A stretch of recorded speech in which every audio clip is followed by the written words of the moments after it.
তো বন্ধুরা পার্সেল দিতে আসছি, নাম হচ্ছে ক্যাটরিনা কাইফ, কত কি নাম? ও সুপর্ণা সরকার। আচ্ছা, পার্সেল দিতে দিতে আর একটা পার্টনারকে দেখলাম। পার্টনার তোমার নাম? কোন কোন কোম্পানি? ফ্লিপকার্ট থেকে আসছে। ও সেই ঘেমা ঘেমা বাইক নিছে কি ও ব্রাদার। হ্যালো বন্ধুরা, সবাই কেমন আছেন? আশা করি সবাই ভালো আছেন। Welcome to my new blog. তো আমি আজকে বের হয়েছি আমার কাজে।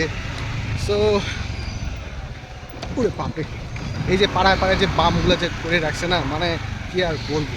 আর ঠিক মতো বাইক মানে স্কুটি বাইক কিছু চালানো যায় না। তার উপরে এত ভারী ব্যাগ, এর পিছনে দেখেন কত ভারী ব্যাগ, সামনে আরও ব্যাগ, সামনে এই যে সামনে আরও ব্যাগ। মানে কি, এখন আমি যাচ্ছি তোমার গলি দিয়ে পার্সেল দিতে। তো কিছু কিছু কাস্টমার আছে যাদের বাড়ি চিনি, আর কিছু কিছু কাস্টমার আছে যাদের বাড়ি চিনি না। কি বলবো আর, মানে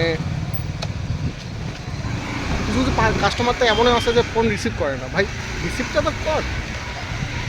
কর, বল যে নিবি কি নিবি না।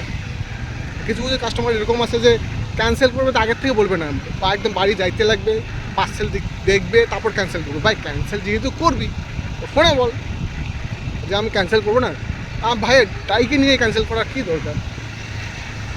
তেলটা নষ্ট হয় না, নিজেও বুঝে না, আমাদেরও বুঝতে দেয় না, আমাদের ইমোশন বুঝে না। তো এনিওয়েজ, আজকে আমি পার্সেল নিয়ে বাড়িয়েছি, মোটামুটি 50টার মতো পার্সেল আছে। তো ওদের হাতে কটা দিতে পারি। তো বন্ধুরা পার্সেল দিতে আসছি, এনার নাম হচ্ছে পায়েল। তো পায়েলের আমি খুঁজতেছি কোথায় আছে, মানে পার্সেলটা আর কি। খুব ডিস্টার্ব হয়। এই ম্যাডাম ভুল করে বলছে ওই জায়গায় আসতে, কিন্তু আমি আসছি এই জায়গায়, উল্টা পাল্টা অ্যাড্রেস দিচ্ছে। ঠিক আছে, তো আমি খুঁজতেছি কোথায় আছে। পাই গেছি, এই যে পার্সেল ওনার।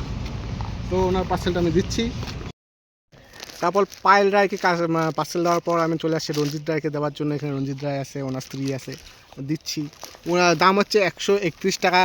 1 টাকা ওনার খুচরা তো হবে না, হবে না। তাই কোম্পানিকে আমি বলতে চাই, পিওর 130 টাকা, 100 মানে 200 টাকা 300 টাকা এইভাবে দাও। 31 টাকা, 12 টাকা, 13 টাকা একে তো ওনারা খুচরা দিতে পারে না, আমরা খুচরা দিতে পারি না। মানে এটা শুরুর দিকটা, বহনির টাইমটা দেওয়াই যায় না। তাই পিওর টাকা দিতে বলবো। ঠিক আছে, কাস্টমারকে দিচ্ছি পার্সেল। এনার হচ্ছে পার্সেলটা।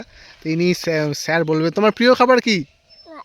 হ্যাঁ, মাছ, ডুম মানে মাংস। ডুম। এই যে আর আর আর কার আছে কি খাইছো তুমি? আর মাছ, মাছ আর কি খেয়েছে বলো? মাছ আর কি? কি খেয়েছে? তুমি যাবে আমার সাথে? হ্যাঁ,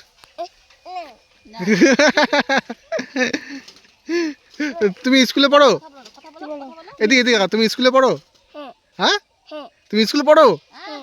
কোন ক্লাসে পড়ো? কেজিতে? দেখো এদিকে দেখো, তুমি কেজিতে পড়ো? আজকে তুমি কি খাইছো তুমি বললা? মাছ আর কি? ডুমডুম ভালো লাগে? কচকচাই? এদিকে দেখো, এই যে ভুম ভুম, ভুম ভুম, তুমি ভুম ভুম করো তো, করো হ্যান্ডশিপ করো। এই দেখো হ্যান্ডশিপ করতেছে আবার। তোমার পার্সেল নিয়ে গেলাম আমি, নিয়ে যাবো তোমার পার্সেল? নিয়ে গেলাম, টাটা। এই পার্সেলটা নিয়ে যাবো আমি, নিয়ে গেলাম। হ্যাঁ, নিয়ে যাবো, তুমি আমার কোলে আসবা। তো বন্ধুরা বাকালিতে আসছি পার্সেল দিতে। যে আমার একটা বন্ধু আছে, এর একটা ছোট্ট একটা রেস্টুরেন্ট আছে, গ্রামের রেস্টুরেন্ট। এখানে মোমো দিচ্ছে আমাকে। এখানে ও পাস্তা রান্না করে, পাস্তায় মোমো, ও দারুণ টেস্ট। যদি না খান না, দারুণ ভাই। তো বন্ধুরা পার্সেল দেওয়া মোটামুটি শেষ, আর কয়েকটা পার্সেল আছে। তো বন্ধুরা একটা বিষয় জানার ইচ্ছা ছিল, যে আসার সময় না আমি ঘোড়ায় চড়ে একটা ছেলেকে দেখলাম ঘোড়ায় চড়ে বেশ সুন্দর করে যাচ্ছে রাস্তা দিয়ে। আমি ভাবলাম এই স্কুটি না চড়ে যদি ঘোড়া একটা কিনি আর পার্সেল দিতে দেওয়া শুরু করি, ঘোড়ায় চড়ে মাথায় একটা হেলমেট বা মুকুট থাকবে, আর একটা কোমরে একটা তরবাল থাকবে, কেমন হবে? হ্যাঁ, আমি এটা বলতে চাই। আমাদের একটা সেক্রেটারি আছে না, আমাদের ভাইস সেক্রেটারি অফ হেমন্ত দা, একটা সেক্রেটারি, আমাদের প্রেসিডেন্ট অফ সেক্রেটারি, সভাপতি, আমাদের ইউনিয়ন সভাপতি। ওনার কাছে আমি অ্যাপ্রোচটা জানাবো যে ঘোড়ার একটা ব্যবস্থা করেন। মানে ঘোড়া চার পা ঘোড়া বলছে, হ্যাঁ, এই ঘোড়ার একটা ব্যবস্থা করেন। আমরা তেলের খরচা লাগবে না, অত বেশি খরচা লাগবে না। একটু ঘোড়ায় চড়বো, ব্যাগটা নিবো আর পার্সেল দিব, দেখতেও ভালো লাগবে। আপনার কি রায় একটু কমেন্টসে অবশ্যই জানাবেন। ঠিক আছে। তো আমার ভিডিওটা মোটামুটি আজকে এইটুকুই। যদি ভালো লাগে অবশ্যই সাপোর্ট করবেন এবং পাশে থাকবেন। যাও।